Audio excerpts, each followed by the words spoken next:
Diz assim a palavra de Deus em Lucas 2:52. E crescia Jesus em sabedoria, estatura e graça diante de Deus e dos homens. Deixa aberto aí, fecha apenas os olhos, vamos orar. Pai Santo, mais uma vez recorremos a Ti e a Sua graça, carentes da Sua misericórdia divina, Senhor, da manifestação viva do poder do Espírito Santo que constrange, quebranta, santifica, salva, ilumina, regenera, dirige, conduz, consola. Que a despeito de nós e dos nossos pecados, esse poder esteja aqui presente, atuando, para fazer tudo convergir na sua glória, no louvor do seu nome, na expansão do seu reino. Ninguém é capaz de resistir à sua soberana vontade. E quando o Senhor determinar agir, em abrir corações, ouvidos e olhos, nem o mais duro de todos os homens poderá resistir diante do seu grande poder, que é todo, Senhor, constituído em amor, em compaixão, em bondade e em justiça. Que a graça permeie toda essa reunião e alcance mentes e corações, no nome santo de Jesus. Amém. Queridos,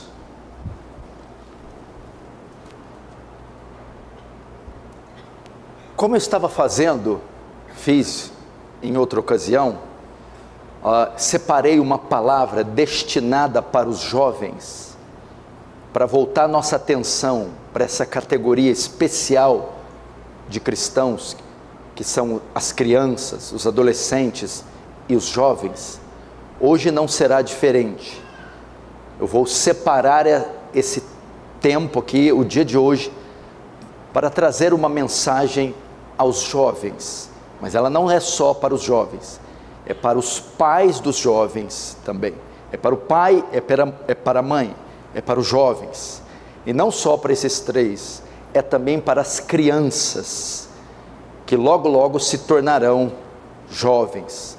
Ou melhor, eu quero ser um pouco mais específico. É uma palavra para adolescentes. É a fase mais delicada, intrigante, polêmica, difícil da vida. A adolescência, que vai mais ou menos dos 12 aos 17 anos, mudando de pessoa para pessoa. E esta classe de pessoas precisa de uma atenção especial por causa da concorrência que estão fazendo. O mundo está de olho nestas gerações. O mundo está de olho nos frutos das famílias cristãs, que são sua prole, sua descendência, seus filhos. Em especial, essa faixa etária de 12 a 17, que é assediada pelo mundo, pelas trevas, como nenhuma outra categoria.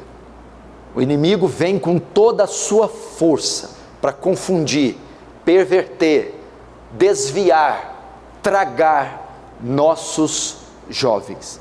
Pais, então estejam alertas com os filhos que vocês têm dessa idade. Como eu disse, a concorrência é forte e ela é desleal, porque as propostas que são feitas, ilícitas, desonestas, são propostas que visam a atrair os jovens nos seus pontos fracos. São atrações carnais que obviamente vão atrair pessoas carnais, que geralmente nessa categoria, nessa faixa, a maioria ainda não se converteu. Então esses são elementos usados para atraí-los e tirá-los da fé. E eu quero falar a esse grupo, porque eu sei que não é fácil ser adolescente, muito menos um adolescente cristão. Nos nossos dias é muito difícil carregar o fardo de ser um adolescente, e é muito difícil lidar com determinadas situações que a adolescência exige. Eles já estão grandes demais para receberem disciplinas físicas, já não dá para disciplinar fisicamente alguém dessa idade, porque configura violência, mas já são maduros o suficientes para terem responsabilidade, já têm maturidade suficiente para que nós venhamos transferir responsabilidade a eles. A tarefa dos pais e dos conselheiros cristãos, nosso grande desafio não é tentar colocar os adolescentes à força dentro de uma forma, fazê-los engolir métodos e formas, mas é o nosso dever ajudá-los a alcançar a salvação, o desenvolvimento natural e a maturidade cristã. É o nosso dever. Vamos para o termo adolescente. É necessário aprender que essa ideia de adolescente, ela é nova, ela é relativamente muito nova. Ela foi criada há pouco mais de 70 anos. O termo adolescente não existia antes da Segunda Guerra Mundial. Foi após a Segunda Guerra Mundial que foi criado este termo. Não havia até então uma categoria para indivíduos entre a infância e a vida adulta. O que existia era o quê? Ou você era uma criança, ou você era um adulto. Você era uma criança e depois você se tornava um jovem adulto. A palavra adolescente também não aparece em nenhum lugar das Escrituras. Você não encontra este termo na Bíblia, adolescente. Infância e juventude são mencionadas frequentemente na Bíblia, porém jamais adolescência. O que é adolescência? É um termo que vem muito mais da psicologia, vem muito mais da sociologia, do que necessariamente um padrão bíblico, um termo bíblico e doutrinário. O que o adolescente é? Ele é uma criança? Não, não é uma criança. Ele é um adulto? Não, também não é um adulto. Criar uma terceira categoria, que nem é criança e nem adulto, que não é responsabilizada por nada, que não tem forma, que não tem identidade, ficou ali, esquecida no meio. Antigamente não. Uma menina era uma criança, menstruava, já era considerada uma mulher. Hoje criou-se esse meio termo que tem contribuído para estragar, perverter uma geração inteira, tirando deles a responsabilidade e prejudicando a formação deles, em um tempo que eles já deveriam ser tratados como homem e mulher, que eles já deveriam ter responsabilidades de homem e mulher, eles são tratados com meio termo, nem criança nem adultos, e ficam aí entregues à própria sorte. Para você ter uma ideia, há menos de 100 anos atrás, um menino ou uma menina já tinha uma responsabilidade grande aos 13 anos de idade. No meio rural, 100 anos atrás, com 13 anos, já tinha uma responsabilidade na fazenda ou na cozinha da sua mãe. Eles, menino e meninas, eram treinados para um trabalho remunerado ou para o empreendimento familiar até os 17 anos. Eles estariam casados até os 20 e seriam um marido e um pai responsável, ou uma esposa e uma mãe responsável, até os 23 anos mais ou menos. Isso até os 100. Com 13 eles já tinham um ofício, veja só, com 17 já estavam envolvidos em um empreendimento, Com 20 já estariam casados, ou melhor, com 20 já estariam com 20 com empreendimento, e com 23 já seriam pai ou mãe. Procura um menino de 20 hoje, uma menina de 20. Pergunta para eles se a terra é redonda ou se ela é plana.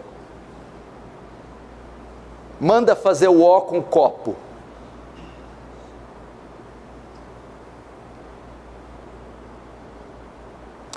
Talvez seja difícil para alguns jovens imaginar isso nos nossos dias. Muito poucos jovens têm consciência de que a adolescência nem sempre foi como ela é agora. Em 1944, a revista Life cobriu o chamado novo fenômeno teen. Teen é um termo para adolescente. O artigo disse: há um período na vida de toda moça ou rapaz em que a coisa mais importante do mundo é fazer parte da multidão ou de um grupo e agir, falar e se vestir exatamente como eles. Essa é a adolescência. Os adolescentes são escravos dessa cultura que vendem suas roupas, música e entretenimento. E eles se sujeitam ao seu método e seu estilo. No caso dos cristãos, viver nessa cultura não é fácil. Ser rejeitado pelos amigos, pelo sistema, pode ser devastador. Imagina a igreja, o cristão, adolescente, competir com Hollywood, competir com a indústria, competir com a cultura, que oferece mundos e fundos para essa categoria. Os adolescentes ímpios são verdadeiros reis, são tratados como reis e rainhas. E aí tem o evangelho no meio, que desafia a negar a si mesmo e tomar a sua cruz. Os adolescentes têm uma profunda necessidade de serem aprovados pelos colegas e adotar o estilo de vida proposto pela cultura. Mas, no fundo do coração, nós sabemos que viver... Presta atenção aqui, jovens. Vocês acham que estão fazendo um bom negócio? Vocês acham que estão fazendo um bom negócio? Mas no fundo do coração sabemos que viver para fazer o que as pessoas e o mundo deseja é escravidão e não liberdade. É escravidão. E se você pertence a Jesus, ama Jesus, ou tem alguma pretensão com Jesus, você não pode deixar a escravidão dominar você. Você foi feito para coisas mais elevadas, maiores. Não se renda a essa imundícia ou essa coisinha pequena de ser escravo da marca, do tênis, do atleta, da atriz, do cantor, da cultura. Você tem um rei e um capitão a quem bater continência, que excede muito em glória esses pigmeus terrenos que aqui estão. Você vai ter como referência quem? Beyoncé, Justin Bieber. Você vai ter como referência quem? Essa gente drogada, libertina, adúltera. Você quer ter como referência o Rei dos Reis, Senhor dos Senhores. A história marcada antes e depois dele. Digite Jesus Cristo na internet mundial, é o nome mais pesquisado da internet. Não há celebridade, mente, homem, mulher, personalidade que se iguala a Jesus Cristo. Sirva a Ele.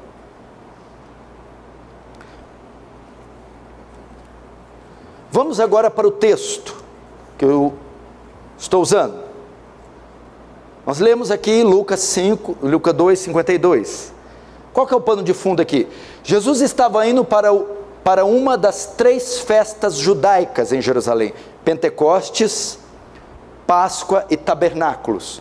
Provavelmente era a Páscoa, uma só, porque eram muito pobres. Está vendo José, Maria e Jesus, o menino, com eles. Ok? Agora, veja comigo no verso 42. O 42 diz assim: quando ele, Jesus, atingiu os 12 anos, subiu a Jerusalém, segundo o costume da festa. Veja só, por que esse texto diz isso? Porque era só permitido participar das festas adultos. O verso 42 diz que Jesus tinha completado 12 anos. Era dos 12 aos 13 que entre os judeus já se considerava um homem adulto e apto para participar de atividades de adulto. Por isso Lucas vai escrever: e tendo Jesus completado 12 anos, subiu para a festa. Agora Jesus está apto para participar de uma atividade de homem. E quando os judeus consideravam isso? 12, 13 anos. Não estava jogando videogame, já estava participando das principais festas judaicas, da principal, a Páscoa, onde era permitido homens participarem. Essa a idade fazia a transição da infância para a vida adulta. E através deste texto, verso 52, que mostra o exemplo de Jesus, que tinha apenas 12 anos, vamos ver e aprender alguns princípios para adolescentes ou jovens adultos, uma vez que a Bíblia não fala desse termo que estragou essa geração. Ou é criança, ou é homem, ou é criança, ou é mulher. Vamos ver alguns princípios. 52, o texto diz: e crescia Jesus. Vamos começar com crescia. A palavra grega para crescia é prokopte, que dá a ideia de aperfeiçoar-se ou desenvolver-se. O que Lucas tem em mente quando usou esse termo grego? Presta atenção. O autor quer passar a ideia que Jesus aqui estava em uma fase de pleno crescimento. Jesus estava em uma fase onde estava se desenvolvendo, tanto físico como espiritual. Por isso ele usa esse termo. Jesus está em pleno desenvolvimento, crescimento. De modo que o que eu quero com esse ponto? Este período, dos 12 aos 17, é muito importante no desenvolvimento do indivíduo. Pais, prestem atenção. Este período é muito importante, pois o menino e a menina estão em plena formação.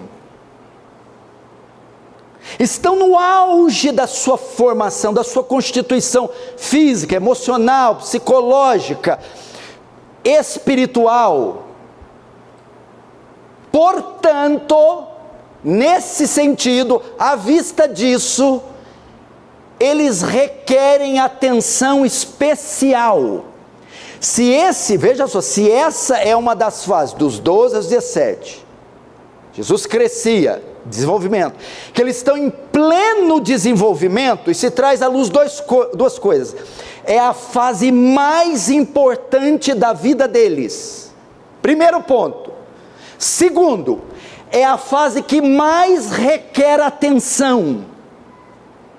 Agora vai um terceiro, e por incrível que pareça, é a fase que eles menos recebem atenção. Criança nasce, a atenção é voltada toda para a infância, pai e mãe gruda. Quando chega 12, 13, cria uma certa independência, é a hora que solta. E é a hora que mais devia se dedicar atenção. É a hora que eles ficam o dia inteiro em casa, que eles ficam com o celular, que eles ficam com amigos, que eles ficam na internet, que eles ficam na rua, que eles saem não sabe com quem, não sabe a hora que volta, que eles fazem não sabe o que, come não sabe o que, consome não sabe o que. Não, eles estão em pleno desenvolvimento, em todas as faculdades do seu ser. E é nesse momento que eles requerem uma atenção especial, de pelo menos 3 categorias. Eles precisam de atenção, primeiro, dos pais. Não terceirize o que Deus não terceirizou. Não me venha com essa conversa de criar grupo de jovens, de adolescente, chácara e evento. Quem vive de evento é seita. Estamos falando da igreja de Cristo. Se quem não aceita, sai lá fora que você vai ver em 10 minutos. Aqui não. Vamos ensinar um evangelho. E ninguém vai nos coagir ou vai nos chantagear porque quer entregar a responsabilidade dos filhos a nós. Não é nossa. A responsabilidade do Augusto e Felipe, meus filhos, é minha e da mãe dele, e não é de mais ninguém. É minha, só minha, e não é de mais ninguém. Essa responsabilidade é intransferível.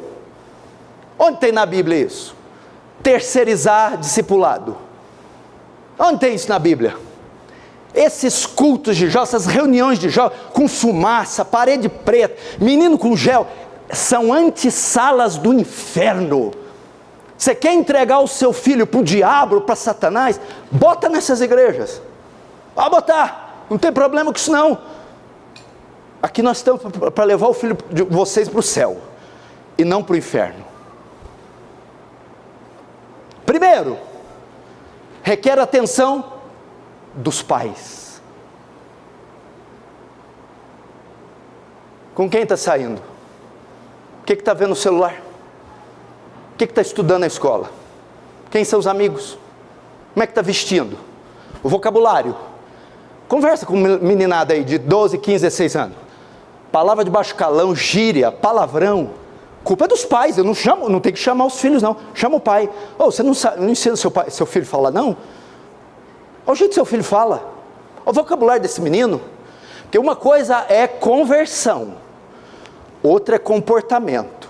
Conversão não depende dos pais. É uma obra soberana da graça. Só o Espírito Santo. Comportamento não precisa de conversão. Educação, bons modos, se vestir com decência, falar com respeito, isso não tem a ver com a conversão.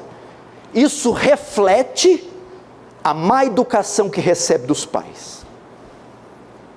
Isso reflete a falta de investimento que os pais dão. Não tem nada a ver com conversão. Porque não é convertido não pode ser educado, não é convertido não pode ser honesto, não é convertido não pode ser comportado, disciplinado. Disciplina, comportamento, educação, vem da educação dos pais. A conversão dá a ele o novo coração. Tanto é que se é mal educado, indisciplinado e converte, e continua mal educado e indisciplinado, mesmo sendo uma nova criatura. Falta do pai. Arrume isso aqui. Cumprimente as pessoas com por favor e obrigado. Olhe no rosto das pessoas. Levanta essa calça, não quer saber de cueca para fora. Fala direito, que vocabulário chulo que é esse? Isso é função dos pais. Nesse período. Porque tudo que ele for na sua vida adulta é fruto dessa fase. Do que ele vai receber ou deixar de receber. Nessa fase. Presta atenção. Quer ver outro princípio? 12 a 17, é a parte que quando era pequeno, no colo, bebê, NPS, tudo bem, bonitinho, agora larga. Quem que é a maior influência do seu filho? Quem que é o herói do teu filho? Neymar? Cristiano Ronaldo? Justin Bieber? Quem é? O amigo da escola? O funkeiro? O MC da Leste? Quem que é? Maior influência do seu filho tem que ser você, pai. E a da sua filha, tem que ser você. Você acha que eu vou perder para algum homem dentro da minha casa? Meus filhos me amam, sou o herói dos meus filhos, sou a maior influência dos meus filhos, espiritual, natural, esportista, física. Eu não vou entregar isso para ninguém. Mas como que eu consigo ser a maior influência? Colocando uma atenção especial dos 12, 17. Claro que é toda a vida, mas estou colocando a classe que eu estou trabalhando hoje. Sai com seu filho, trabalha com seu filho, leva ele para trabalhar com você, leva ele para orar com você, estudar a Bíblia com você, viaja com você, ora com você, chora com você.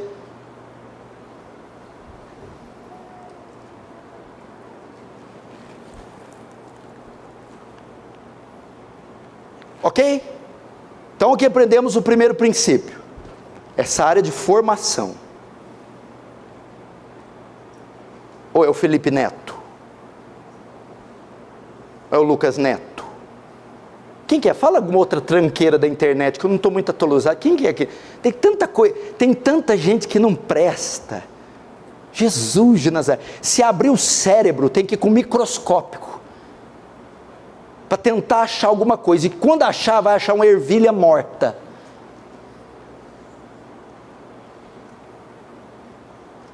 Ah, é o celular. Tinha que processar esses pais. Eles são ingressados na pedofilia, no homossexualismo, na bruxaria, no ateísmo. O inferno entra dentro da tua casa e dos teus filhos, através disso aqui. Tem que ser muito criterioso, muito cuidadoso, muito disciplinado. Então, ele se desenvolvia. Agora vamos ver quais áreas a Escritura diz que Jesus se desenvolvia. O texto diz, e crescia Jesus em estatura. Vou pular o sabedoria e vou colocar estatura, razão simples, estamos falando da parte física.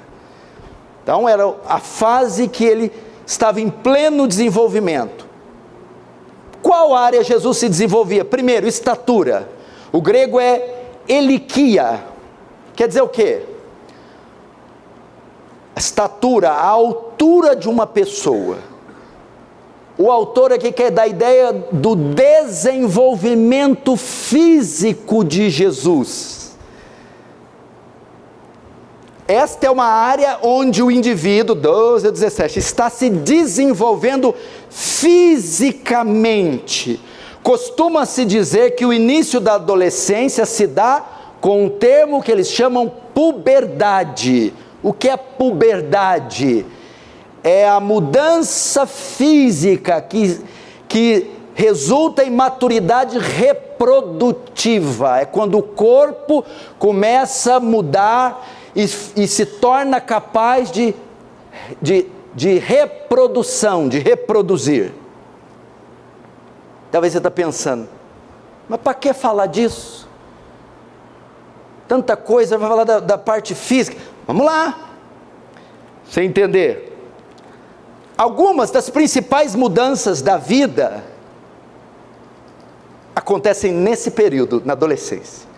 Presta atenção, algumas das principais mudanças da vida inteira do indivíduo acontecem nesse período da adolescência. Por exemplo, nesse período, o sistema reprodutivo de adolescente se torna ativo. Ele já tem capacidade de procriar. A menina já tem capacidade para se tornar mãe. E o menino tem capacidade de se tornar homem. Agora me diz, como é que alguém que tem capacidade de se tornar pai e alguém que tem capacidade de se tornar mãe pode ser tratado como moleque, como criança? Já tem capacidade de ser pai e ela capacidade de ser mãe. Segundo, a partir dessa idade processa-se um rápido aumento na estatura.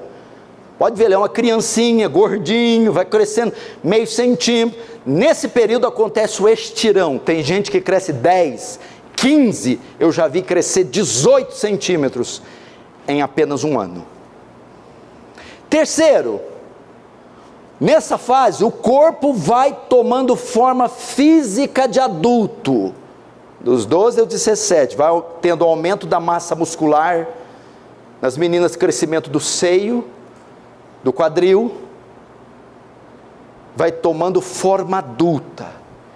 Quarto, nessa fase ocorre surgimento de pelos no corpo, mudança no tom de voz e outras alterações físicas. Por que, pastor, dá ênfase nessa parte física? Vamos lá. Porque nesse momento do desenvolvimento físico é que o menino e a menina transfere a lealdade antes devotada à mãe, agora às amigas. A lealdade antes devotada ao pai, agora aos amigos. Antes contava tudo para a mãe e para o pai, agora não, é minha amiga, conhece faz 3 semanas, já é amiga do peito, minha amiga mãe, conto tudo para ela, meu amigo. Agora não quer mais andar com o pai, não quer mais andar com a mãe, o pai é chato, a mãe é chata, não quer contar o segredo do pai para a mãe, deixa o afeto, o companheirismo, a confiança dos pais e vai lançar nos cabeças de ervilha os meninos, as meninas. Terceiro, por que dá ênfase nessa parte? Porque nessa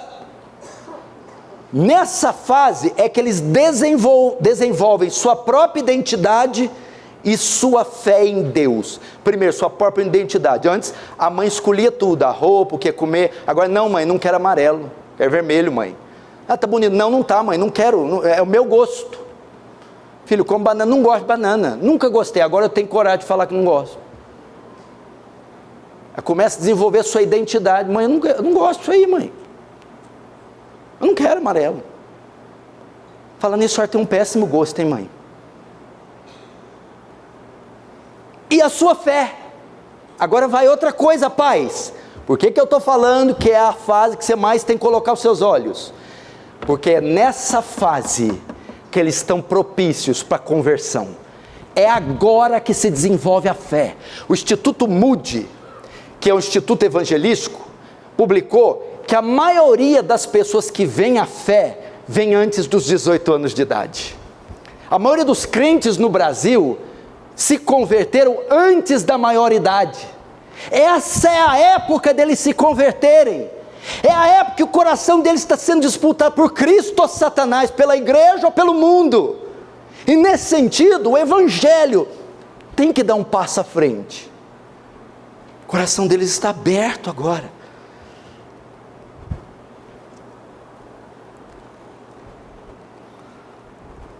Terceiro,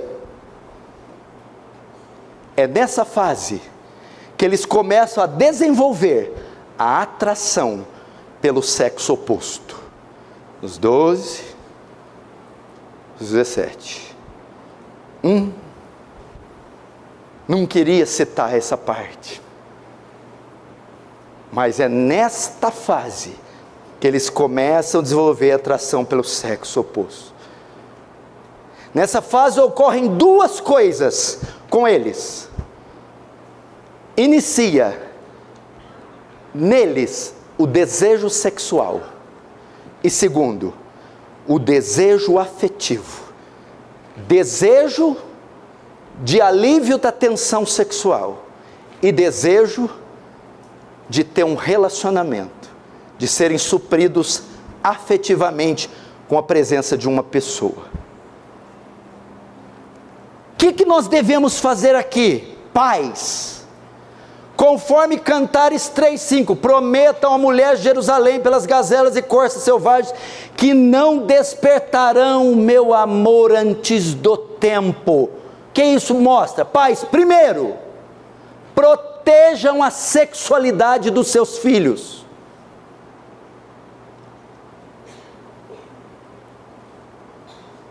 Quando o texto diz, não desperta o meu amor antes do tempo, aponta para duas coisas. Primeiro, Não estimule a atração sexual pelo sexo oposto precocemente.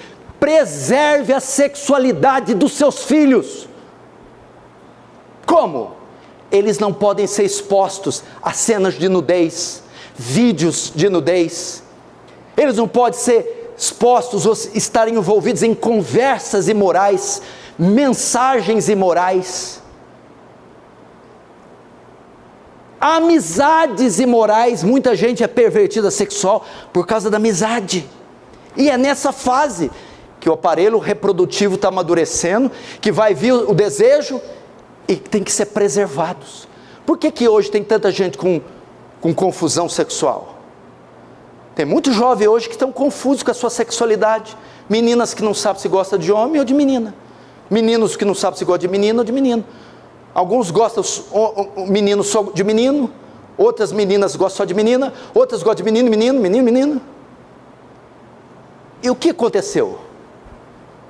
Precocemente foram expostos a pornografia, a nudez ou algum tipo de experiência, e aquilo perverteu a sexualidade do menino ou da menina, e agora ela está confusa. Agora, para consertar o negócio é difícil.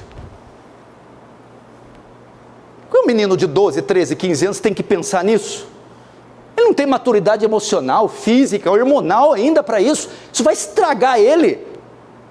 Nesse sentido, a televisão presta um desserviço enorme, o celular um desserviço enorme, a internet um desserviço enorme, os amigos ímpios um desserviço enorme, porque estão seduzindo seus filhos, estão incitando eles a algo que eles não estão com estrutura ainda para fazer. Preserve a nossa... Meus filhos brincam de carrinho, é ingênuo, é criança, é caipira, e é nosso dever deixá-los assim. Não podem ser maliciosos antes do tempo.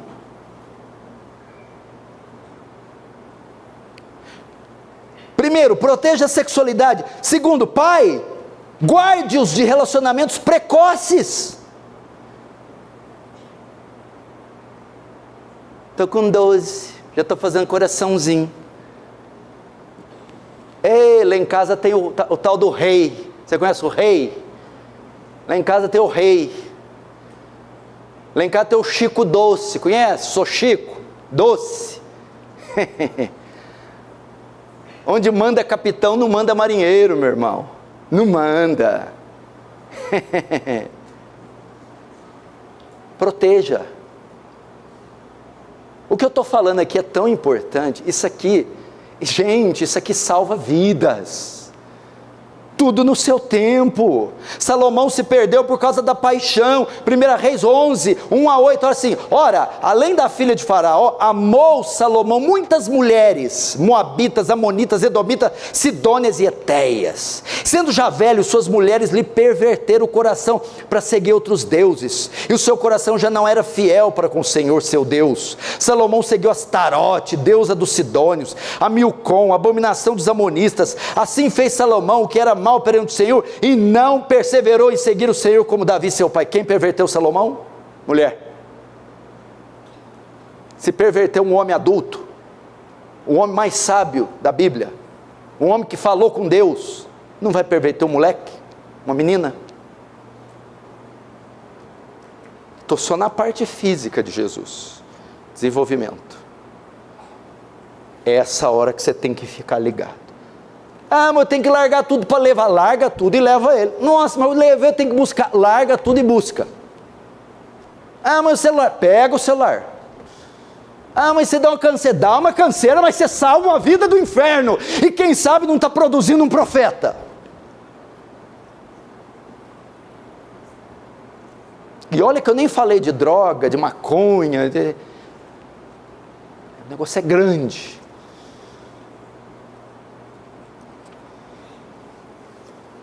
Segundo, Jesus crescia em graça,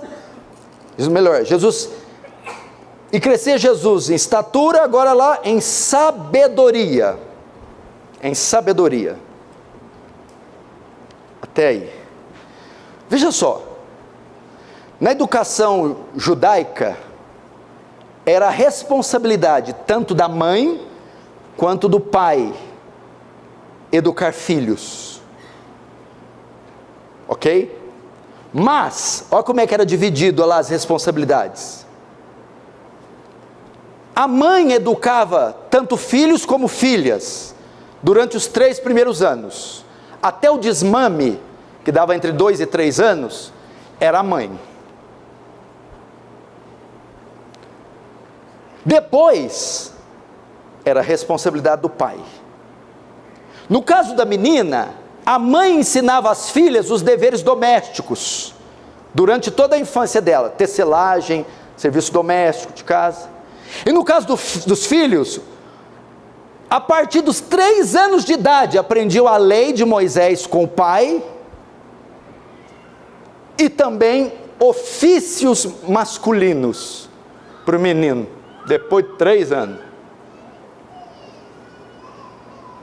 Em sua infância, Jesus deve ter sido educado como qualquer criança judia, isto é, teve que se desenvolver intelectualmente. Então, quando fala que Jesus crescia em estatura, crescia, se desenvolvia fisicamente. E agora, em sabedoria, fala do desenvolvimento intelectual, filosófico de Jesus. O que ocupava a mente? A cosmovisão de Jesus. O que é a palavra grega aqui para sabedoria? Sofia. Por isso, filosofia. Filo, amor. Sofia, sabedoria. Filosofia, amor ao saber, amor ao conhecimento. O que é sabedoria? Capacidade de fazer julgamentos corretos. Conhecimento. Evidentemente, junto do desenvolvimento físico de Jesus, estava o desenvolvimento intelectual, a educação de Jesus. Crianças, o que é educação aqui? É trabalhar para o desenvolvimento das faculdades intelectuais e morais do indivíduo. Jesus estava se desenvolvendo intelectualmente, moralmente, nessa fase. E qual é a importância disso na formação dos jovens? Presta atenção. A educação sempre teve uma função exclusiva. A educação sempre teve uma função exclusiva e intransferível dos pais. Como é que era isso? Por exemplo, o judeu alfabetizava o filho com a Bíblia. Diga A vem do que? Abraão. Ensinava a Bíblia e o alfabeto. Então os primeiros educadores dos judeus sempre foram os seus pais. Então veja só, a escola tem a função de ensinar postulados. A escola, o Estado ou a igreja não tem a função de educar. Educar é a formação moral do indivíduo. E isso é a função dos pais. Entretanto, com a complexidade do mundo atual, isso deu mais força a escolas, faculdades e entidades que estão desenvolvendo as faculdades intelectuais e morais do indivíduo, substituindo assim os pais.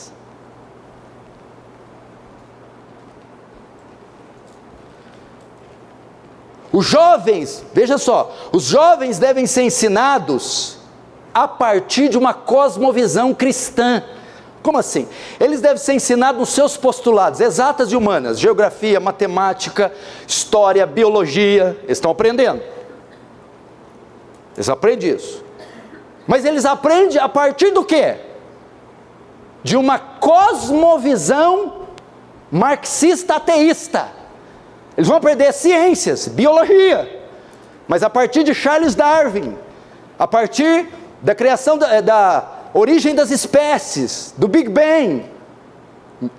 Não, e o que é a função dos pais? Vai aprender matemática, ciência, biologia, a partir de uma cosmovisão cristã, não Darwin, mas Moisés.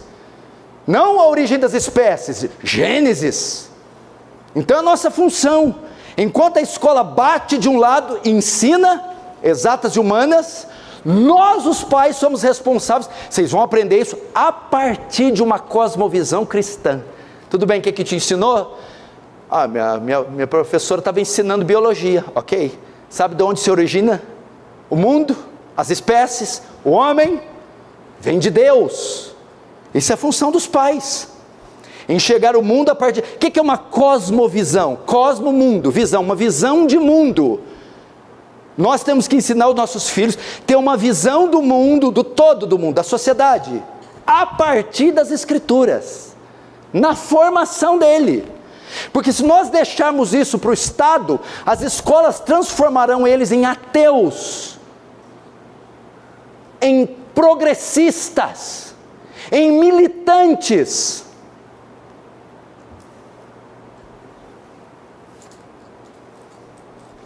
Por isso estamos perdendo nossos jovens, porque todos os conceitos que aprendem vêm da cultura secular.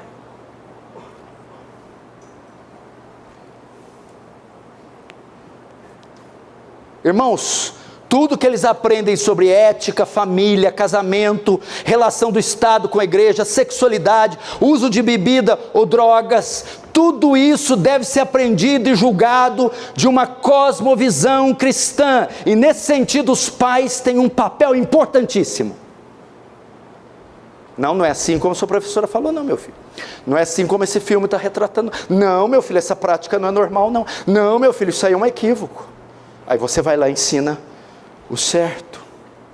Provérbios 22, 6, ensina a criança no caminho que deve andar, e ainda quando for velho não se desviará dele. A Bíblia serve como o manual que molda a nossa cosmovisão, mostrando como se deve viver e o que se deve fazer em toda essa vida. Presta atenção nisso, pais. Você deve estar falando assim, rapaz, mas está pesado o negócio, como é que o pai e a mãe vai dar conta? Pois é, ser pai é ministério, ser pai é um chamado, é uma vocação. Ser mãe, aí fica a gente quer meu ministério. Casou? Já tem seu ministério, você é a esposa. Eu quero meu ministério. Você é mãe? Já tem seu ministério. Isso é um ministério, isso é uma vocação. Tem dias que eu saio da minha casa dentro do carro e venho para a igreja. Aqui, imagina, é sermão, é atendimento, é conferência, é livro, é parte financeira, é uma estrutura. Tem dia que eu ando do carro, Senhor, é mais difícil governar minha casa do que a igreja. Porque é uma vocação, é minucioso, é detalhado, não pode baixar a guarda um minuto, porque o leão, que anda ao derredor bramando como leão, ele não desperdiça uma oportunidade. Que mais? O termo diz que crescia Jesus em sabedoria, estatura e graça, diante de Deus e dos homens. O que é graça? Manifestação de favor ou bondade de Deus. É isso. Fala o que aqui? Jesus se desenvolvia, Jesus crescia em graça, diante de Deus e dos homens. Fala do desenvolvimento social de Jesus. Jesus também se desenvolvia socialmente. Vamos começar com os homens. Graça diante dos homens, desenvolvimento social. Em qual período? Dos 12 aos 17, onde o indivíduo se desenvolve socialmente. E aonde? Qual é o principal centro do seu desenvolvimento social? Primeiro, família. As relações familiares ditarão o comportamento do indivíduo na sociedade. Eu já disse que o primeiro agente socializador da criança é a família. As relações de filho com mãe, filho com pai, de filho com irmão, ditarão o seu comportamento na sociedade. Não coloque na conta do governo, da igreja, da creche, da escola. Não, querido, se é marginal, sai marginal dentro de casa. Não é culpa dessas instituições, é porque não foram bem ensinados, evangelizados, e hoje estão ingressando no crime, se são desviados, se são lambões, se têm nota baixa, se são preguiçosos, não foram treinados, porque o desenvolvimento social se dá em casa. O desenvolvimento do indivíduo depende dele estar em um ambiente que promova amor, educação, segurança e estrutura. Você já viu a maioria dos delinquentes? Grave essa palavra, estrutura. Os delinquentes. Chega o moleque e ria, não tem um dente aqui. Não aprendeu a escovar, a cara e levou. Era permanente. Chega o moleque e não sabe conversar. Oh, e aí, o cara anda até assim. Aí, falou, mano, sei não, sai lá, sai. Não consegue. Não consegue. É um dialeto que nem na favela dá para entender. E aí ele rouba, ele mente, ele cola, ele é imoral. Você vai pedir para um assistente social ir na casa dessas pessoas. O que encontra lá? Não tem estrutura. É uma baderna. Ninguém sabe quem que manda, quem que toma banho, que paga a conta. É um fio da internet fazendo gato com o vizinho e puxa, sabe? Aí sai aquele indivíduo. Seu desenvolvimento social se dá principalmente no ambiente familiar. Quando ele vê na casa dele a figura do macho alfa, um homem digno, temente a Deus, líder, que domina as finanças, o governo, uma mãe fiel, pode ter certeza, vai sair um indivíduo de bem ali de dentro. É nada a ver com governo, com coisa, nada a ver. É ali.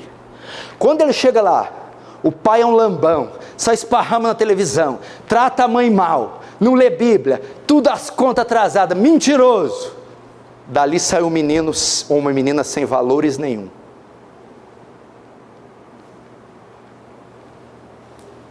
Pesquisas revelam que mais de 20% dos adolescentes se envolvem excessivamente em discussões com seus pais.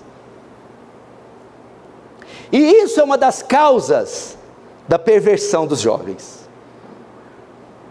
Para o bom desenvolvimento dos jovens são necessárias duas coisas, pais: autocontrole e diálogo. Quanto mais equilíbrio, autocontrole e calma os pais mostrarem, mais aberto e participativo o adolescente será. Não adianta ir com grosseria, violência, agressão. Autocontrole, calma. E segundo, diálogo. A comunicação entre pais e filhos pode ser um preventivo e evitar vários problemas sérios, incluindo o uso de drogas, álcool, problemas na escola e gravidez precoce. Só com diálogo você resolve isso aqui. Homens de Deus têm que ser polidos, santos, amorosos, sem deixar de ser firme. Portanto, o diálogo é a solução. Olha só, uma pesquisa mostrou que adolescentes que podem conversar sobre os seus problemas e dificuldades com os pais são menos propensos a extrapolar os limites. Jovens que expressam com tranquilidade suas necessidades a outras pessoas correm menos risco de se tornar agressivos. Agora eu já estou acabando. O desenvolvimento social não se dá só no lar, dá também com a cultura e com a sociedade. Aqui que é perigoso. Na formação social, a cultura pode ser predominante. Através de toda a história da humanidade, todas as culturas têm enfrentado o desafio de passar seus valores para a nova geração. O que acontece? Na formação social do menino, tem a família, e está competindo com o quê? Mídia, indústria cinematográfica, escola, Estado e amizade. Tudo isso vai trabalhar para formar eles. Sexualidade, já tem alguém na frente falando. Casamento, já tem alguém na frente. Religião, já tem alguém falando. E amizades. E eu quero ler o da amizade. Qualquer coisa boa ou ruim pode ser semeada no coração do seu filho, no momento em que ele se entrega a uma amizade. Muitos adolescentes e jovens influenciaram outros a entregar-se ao álcool, ao cigarro, às drogas, à pornografia e ao sexo antes do casamento. Pais saiam na frente nesse sentido. Senão, eles Você está vendo como é que é uma guerra? Então, quanto menos da cultura, do mundo secular caído, você deixar entrar dentro da tua casa, mais vantagem você vai ter contra os seus filhos, com os seus filhos. Mais referencial você vai ser para ele. Pense nisso. Agora, o último ponto. O texto diz: sabedoria e graça diante dos homens e diante de Deus. Por fim, é nesse período que ele se desenvolve fisicamente, que ele se desenvolve socialmente e que ele se desenvolve espiritualmente. Porque ele crescia em graça diante dos homens e diante de Deus. A solução para a formação saudável e equilibrada é que, junto do desenvolvimento físico, moral, psicológico, social, que invariavelmente ele vai crescer, deve haver o desenvolvimento espiritual. Jesus diz: não só de pão vive o homem, não só da internet, da escola, do entretenimento, do lazer, do prazer vive o homem, mas de toda a palavra que sai da boca de Deus. O crescimento na graça de Deus agrada a Deus. Como crescer na graça? O que você tem que pôr no seu filho? Quais elementos você tem que colocar nessa faixa? Primeiro, o conhecimento de Deus. Daniel 11:2, o povo que conhece a Deus se tornará forte e fará proezas. Faz o teu filho conhecer a Deus. E te digo, se você fizer uma apresentação decente de quem é Deus, seu filho vai ficar fascinado. Apresenta os atributos: soberania, infinitude, imensidão, unidade, transcendência, santidade, onipotência, onisciência, onipresença. O seu filho vai se maravilhar e vai falar: o quê? Esses ídolos que eu crio são anões e pigmeus. Imagina. Vou falar um atributo de Deus aqui: a onipotência. Diz que Deus tem todo o poder. Vou te mostrar um tracinho desse Deus para você, jovem, ficar interessado. A Bíblia diz que Deus pega os mares e oceanos com a concha da sua mão. Então o que Deus faz? O Oceano Atlântico, Pacífico e Índico, Deus coloca na mão dele. Sabe quantos litros de água tem o Oceano Atlântico, Índico e Pacífico? Você conhece milhão, né? Então vamos lá: 1 milhão, 1 bilhão, 1 trilhão, 1 quatrilhão, 1 quintilhão, 1 sextilhão, 1 septilhão, 1 octilhão de litros de água. Deus coloca na concha da mão dele. E o dia que eu estava preparando essa pregação, nessa sala, eu estava na minha mesa, tem um banheiro lá dentro, e tem uma porta, e a porta estava entreaberta, e dava para ver a pia. Enquanto eu preparava, eu via a pia que estava gotejando. Aí eu falei: Deus, os mares. Eu fui até a pia, coloquei a mão debaixo, para ver quantas gotas cabiam. 1, 2, 3, 4, 6, 35. Para Deus, o Oceano Atlântico, Índico e Pacífico, 1 octilhão de litros de água são como 36 gotas na sua mão, que só o seu hálito evaporam. Esse é o Deus que eu creio e sirvo. Ensine isso para o seu filho, os atributos de Deus. Segundo, ensine as Escrituras. Leia o Salmo 119 todos os meses para ele. O quanto eu amo a tua lei, é a minha meditação todo dia. Lâmpada para os meus pés e luz para os meus caminhos é a sua palavra. Como purificará o seu caminho, ó jovem? Observando segundo a sua palavra. Bíblia. Terceiro, no seu desenvolvimento nessa idade, ensine ele a ter relacionamento com Deus. Filho, você sabia que um dos atributos é a pessoalidade de Deus? É, papai, o que é isso? Deus é uma pessoa.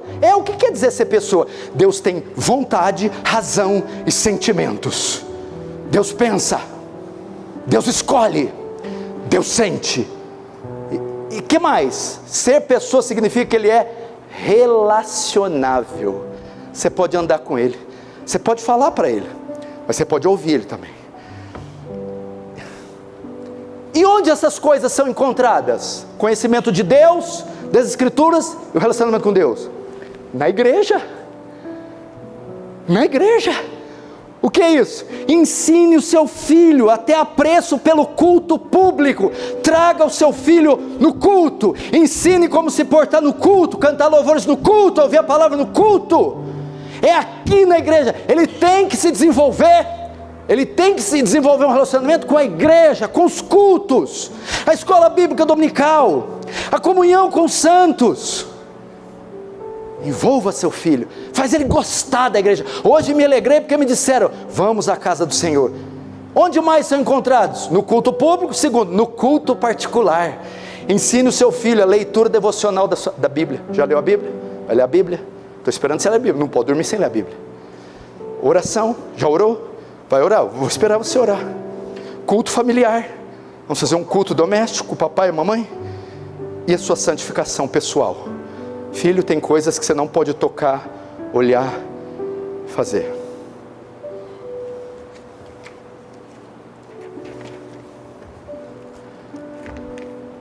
Jesus crescia em estatura, em sabedoria e graça diante de Deus e dos homens.